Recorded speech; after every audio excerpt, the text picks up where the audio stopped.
Halo pemirsa Ulasan TV, kembali lagi bersama saya Yoli Andini di program Mata Angin Ulasan TV. Program ini menyajikan dialog informatif untuk Anda.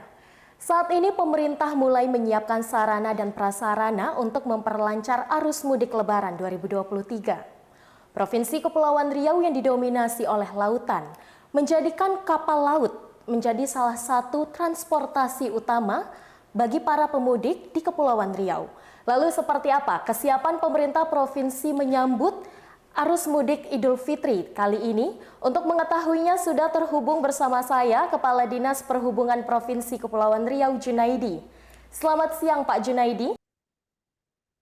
Selamat siang, Bu. Bagaimana kabar Anda? Alhamdulillah sehat. Baik Pak, saat ini kita sedang fokus kepada arus mudik nih Pak, jelang perayaan Idul Fitri yang sudah semakin dekat. Nah saat ini sudah sejauh mana Pak kesiapan pemerintah provinsi menyambut arus mudik di tahun 2023 ini khususnya jalur laut? Baik, terima kasih pemirsa ulasan yang kami hormati. Alhamdulillah, pemerintah Provinsi Kepulauan Riau dalam rangka menyambut angkutan Lebaran tahun 2023 telah siap dengan rencana dan kesiapan. Awal Maret yang lalu, pemerintah Provinsi Kepulauan Riau melakukan rapat koordinasi bersama FKPD di Kabupaten Lingga, tepatnya di Dabuk Singkep, untuk Dinas Perhubungan memberi paparan terkait dengan kesiapan angkutan Lebaran tahun 2023. Di mana tahun 2023 ini perlu kita ketahui bahwa pemerintah telah menetapkan bahwa tidak ada pembatasan dalam perjalanan. Sehingga kesiapan tersebut harus dimaksimalkan, sehingga masyarakat yang akan melaksanakan mudik Lebaran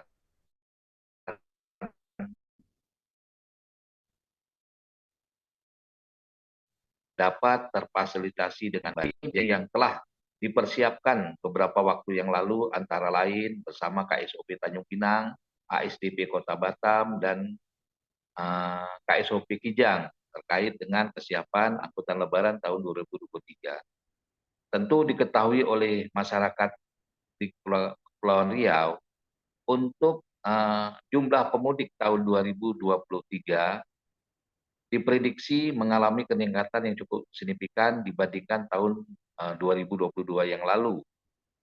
Dengan jumlah tahun 2022 80 juta orang yang melaksanakan kegiatan mudik. Untuk tahun 2023, pemerintah telah menetapkan sebanyak 123 juta orang yang akan melaksanakan mudik di seluruh Indonesia.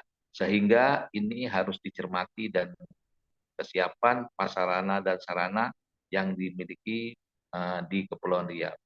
Untuk di Kepulauan Riau, terkait dengan luasan lautan yang menjadi primadona 90% lautan, maka untuk angkutan Lebaran tahun 2023 kita fokuskan di angkutan laut. Namun tidak menafikan di angkutan udara maupun di angkutan darat. Sehingga ini secara terintegrasi terkait dengan sarana dan prasarana yang akan kita siapkan untuk angkutan Lebaran tahun 2023. Oke baik Pak, terkait kapal atau armada laut yang akan beroperasi pada arus mudik Lebaran tahun 2023 ini di Kepri, itu ada berapa jumlah yang disiapkan Pak? Sesuai dengan laporan dari KSOP Tanjung Pinang, untuk kesiapan peri cepat di Sri Bintang Pura itu berjumlah 59 peri yang siap secara maksimal. Untuk di Kota Batam itu menyiapkan 90 kapal dengan jumlah kursi sekitar 14.000. Sehingga ini bisa dimanfaatkan oleh masyarakat Batam yang akan melaksanakan aktivitas dan kembali mudik ke lintasan di luar provinsi. Untuk angkutan feri penyeberangan yang dioperasikan oleh PT ASDP itu sejumlah 14 kapal penyeberangan baik itu di dalam provinsi maupun antar provinsi. Tadi seperti yang Anda sebutkan ada 59 feri dan juga 90 kapal yang dapat menampung ribuan penumpang. Nah, itu mungkin boleh Bapak ceritakan kepada masyarakat, bisa Bapak jelaskan. Itu dengan kapal yang sebanyak itu rute tujuannya kemana saja tuh Pak? Jadi kalau yang di ASDP, di apa namanya Sri Bintang Pura Tanjung Pinang, itu melintasi dalam provinsi baik itu ke Anambas, ke Dabuk Singkep, Lingga, Karimun, dan lintasan ke luar provinsi itu adalah ke Dumai melalui Karimun. Untuk di Batam itu ada pelabuhan domestik Punggur maupun pelabuhan domestik yang ada di Sekupang. Kalau yang di Sekupang itu melintasi ke Karimun, Selat Panjang, Dumai, dan ke Tanjung Batu. Kalau di Punggur itu menuju Sungai Tenam Lingga, Dabuk Singkep, dan ke Anambas maupun ke Tanjung Pinang dan Tanjung Uban. Oke, tadi sempat Bapak sampaikan kepada kami bahwa diperkirakan jumlah pemudik dibanding tahun 2022 itu meningkat dengan cukup signifikan ya Pak di tahun 2023. Nah, itu apakah akan ada penambahan armada kapal Pak untuk mengantisipasi membludaknya penumpang? Kalau armada kapal secara menyeluruh sudah siap. Itu kapal cadangan yang sudah dipersiapkan oleh penyelenggara angkutan itu, kapal cadangan nanti dipersiapkan secara maksimal. Sehingga kapal yang beroperasi normal ditambah cadangan sehingga bisa mengangkut saudara-saudara kita yang akan melaksanakan mudik maupun feri penyeberangan melalui Roro. Dan untuk Roro sendiri kita sudah mendapat tambahan kapal Roro BN03 dan kapal Roro Singkil yang didatangkan dari Aceh untuk di Batam. Dan untuk kapal Pelni di Kijang dan di Batam sudah ditambah satu kapal di Kijang, dan untuk di Batam ditambah satu kapal Dorokonda yang menuju Medan dan ke Tanjung Priok. Kalau yang di Kijang itu menuju lintasan utara sampai Natuna dan Serasan. Untuk saat ini berdasarkan pantauan dari Dinas Perhubungan, bagaimana Pak kondisi di pelabuhan di Provinsi Kepulauan Riau? Apakah sudah terlihat peningkatan jumlah pemudik yang melakukan mudik di tahun ini? Kalau kita lihat keseharian sampai hari ini untuk di pelabuhan-pelabuhan yang ada di Kepulauan Riau masih berjalan dengan normal.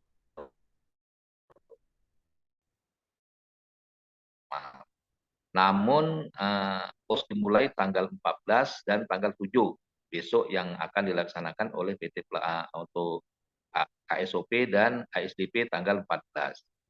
Tentu ini harus kita cermati karena pemerintah telah menetapkan perubahan cuti bersama, sehingga ini menjadi satu informasi yang baik bagi kita selaku pemangku kepentingan bahwa untuk cuti Lebaran itu dimajukan 2 hari, yang seyogianya kita cuti Lebaran itu tanggal 21 menjadi tanggal 19 dan 20. Ini menjadi waktu yang longgar bagi masyarakat yang akan melaksanakan mudik Lebaran. Sehingga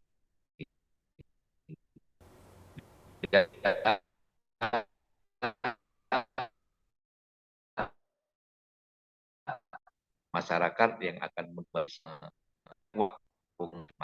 masih ada waktu 4 Lebaran, yaitu tanggal 18 sore, 19, 20, 21, dan 22. Perayaan Idul Fitri kan sudah mulai dekat ya Pak, semakin dekat. Nah, hingga saat ini apakah penjualan tiket di loket-loket yang tersedia itu masih tersedia Pak tiketnya? Atau mungkin sudah Kalau ludes? tiket, kalau informasi dari Pelni yang saya hubungi tadi malam di cabang Batam, itu sudah terjual untuk pemberangkatan tanggal 18. Untuk tujuan Tanjung Priok dan Medan itu sudah terjual 50%. Jadi masih ada sudah terjual 50% secara online. Untuk peri penyeberangan dengan tujuan Punggur dan menuju Selari dan Kuala Tungkal, karena ASDP sekarang untuk kendaraan membuat formula baru sesuai dengan hasil rapat yang kita laksanakan beberapa waktu yang lalu. Untuk masyarakat yang akan melaksanakan perjalanan ke lintasan luar provinsi, Selari dan Kuala Tungkal, khususnya di Punggur, itu harus menggunakan sistem online yang sudah diberlakukan tanggal 1 April yang lalu. Animo terkait dengan keberangkatan menuju ke Selari dan Kuala Tungkal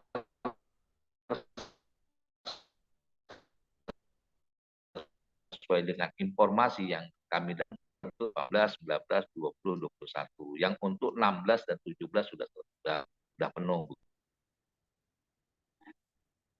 Pak, bisa Bapak sampaikan mungkin kepada masyarakat, untuk masyarakat yang akan melakukan mudik, sebenarnya tiket-tiket ini bisa didapatkan di mana saja, Pak? Kalau tiket, pertama untuk kapal PT Pelni, baik itu di Kijang maupun di Batam, itu sistem online.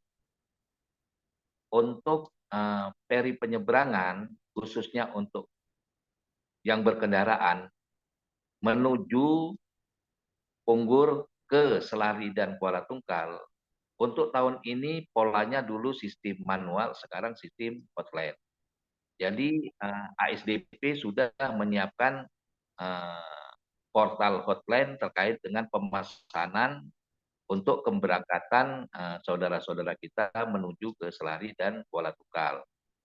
Dan kalau untuk peri Tanjung Pinang menuju Batam, Tanjung Pinang menuju Karimun, dan sebaliknya, itu masih sistem tunai. Jadi di loket pemberangkatan sudah dipersiapkan loket-loket untuk menuju masing-masing daerah. Oke, baik Pak. Ini kan berarti memang tahun ini adalah tahun kedua masyarakat melakukan mudik pasca pandemi pada tahun 2020 lalu. Nah, mungkin apakah ada pemerintah memberlakukan prosedur atau mungkin syarat-syarat yang harus dipenuhi saat mau mudik, Pak? Kalau dilihat dari status PPKM, pemerintah pusat sudah menetapkan bahwa untuk perjalanan dalam negeri tidak ada pembatasan, termasuk untuk pemberangkatan luar negeri. Jadi saat ini pemerintah pusat sudah tidak ada persyaratan yang harus kita penuhi. Namun untuk vaksinasi diharapkan kepada masyarakat yang belum booster akan melaksanakan boosternya persyaratan yang sesuai dengan kesehatan. Tapi sesuai dengan ketentuan bagi yang kondisinya masih kurang sehat dan yang lainnya mohon untuk dapat menunda keberangkatannya karena waktunya kan masih panjang sehingga masyarakat yang akan melaksanakan yang normal itu tidak terganggu. Tentu ini menjadi satu kabar gembira bagi kita tahun ini tidak ada pembatasan untuk perjalanan di dalam negeri, Bu. Oke, baik. Pak, ini kan sudah mendekati ya. Biasanya kalau jika dari tahun-tahun lalu, pemudik itu puncaknya H- berapa hari Lebaran, Pak? Kalau puncak kita lihat karena tahun yang lalu sesuai dengan evaluasi daripada pemerintah pusat bahwa libur itu kan 1 hari sebelum Lebaran, hari besar. Misalnya besok Lebaran, hari ini mulai libur yang sesuai dengan SK bersama yang lalu. Setelah dievaluasi oleh pemerintah pusat, ternyata pada saat H-1 Lebaran itu kan terjadi penumpukan yang cukup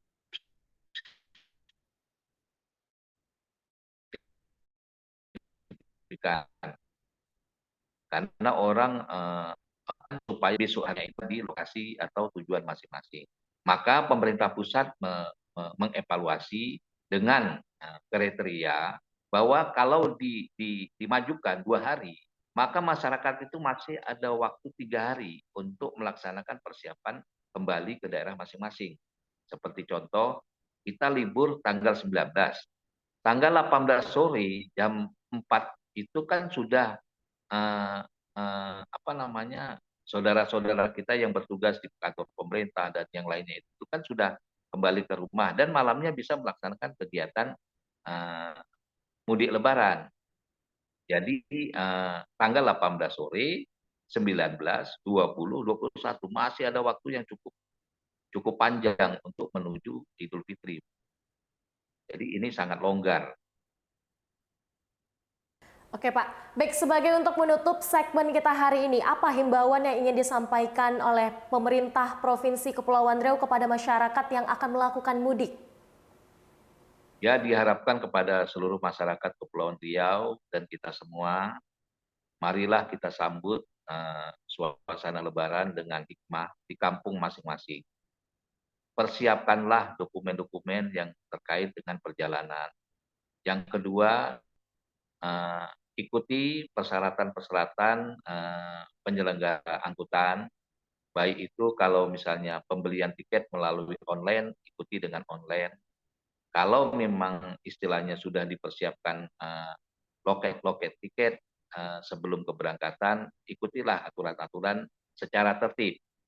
Yang kedua, karena sekarang ini masa cuacanya ini cuaca yang masih pancaroba menuju ke yang lebih baik.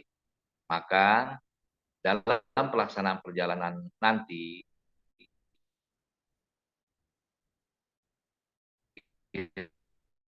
kiranya ikuti pelabuhan, baik itu KSOP maupun di Kesabandaran. Jadi masyarakat bisa melaksanakan di kampung halamannya dengan baik dan gembira. Oke, baik terima kasih Pak Junaidi telah meluangkan waktu Anda untuk bergabung bersama kami di Mata Angin Ulasan TV.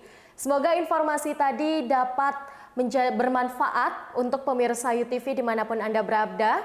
Dan untuk pemirsa UTV yang akan melaksanakan mudik, kami himbau agar selalu berhati-hati dan mengikuti prosedur yang berlaku. Saya mewakili tim UTV yang bertugas mengucapkan selamat mudik, semoga sampai ke lokasi tujuan dalam keadaan sehat dan selamat. Saya Yoli Andini pamit undur diri, sampai jumpa di Mata Angin selanjutnya.